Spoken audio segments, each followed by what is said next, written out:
Netizens నుంచి వచ్చే suggestions తోటి వాళ్ళు మార్చుకుంటారు. ఆ అమ్మాయి బయట నుంచి వచ్చిన అమ్మాయి. మనకి రెస్పాన్సిబిలిటీస్ కూడా ఉంటాయి కదా. నేనెవరిని హక్కుల్ని హరించడానికి? నేను ఎవరిని అనలేదే పలానా వాళ్ళ పేరు పెట్టి. బలైంది ఎవరు? ఇప్పుడు ప్రజల చేతిలో బలైంది ఎవరు? నాకేంటమ్మా, నాకేంటి అనసూయ గారు? మిమ్మల్ని ఎందుకంటాను నేను? అసలు మీరు ఎందుకు వచ్చారు దీంట్లోకి? నేను మిమ్మల్ని ఏమన్నా అన్నానండి?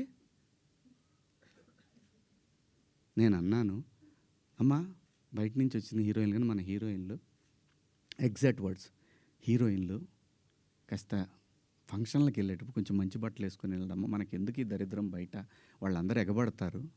నిన్న మనం అక్కడ చూసాం కదా. మనం కొత్తగా చూపించేది ఏదైనా తర్వాత ఒక పదం వాడాను, విచ్ ఈస్ రెడిక్యులస్. నాకు వాడకూడదు ఆ పదం. నాకు ఇప్పటికి కూడా అది ఎన్నాళ్ళు హాంట్ చేస్తా తెలియదు. నేనా ఈ పదం వాడింది అని.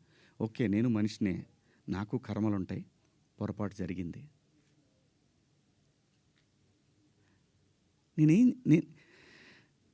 నా బాధ అంతా ఏంటంటే, నా వైఫ్ నా పిల్లలతోటి కరెక్ట్గా మాట్లాడలేకపోతున్నాను నేను. అది నా మిస్. వాళ్ళు నన్ను కన్సోల్ చేస్తున్నారు, వెళ్ళండి అని అంటున్నారు.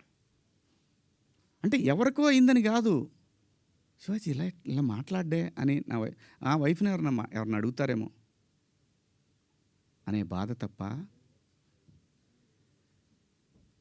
నేను దేనికి భయపడేవాడిని కాదండి.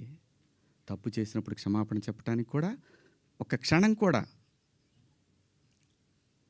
మనలో మనం కూర్చొని ఒక మాట అడిగితే సింపుల్గా, అమ్మ నన్ను క్షమించండి, నా వల్ల ఈ 2 పదాలు దొరికినాయి అని చెప్పేదానికి దాన్ని చాలా దూరం సాగదీశారు.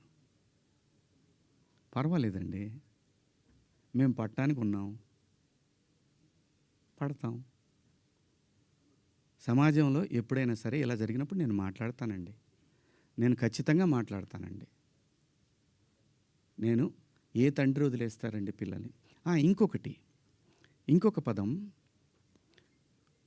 ఒకప్పుడు ఒక జర్నలిస్ట్ మేడం గారు, స్వేచ్ఛను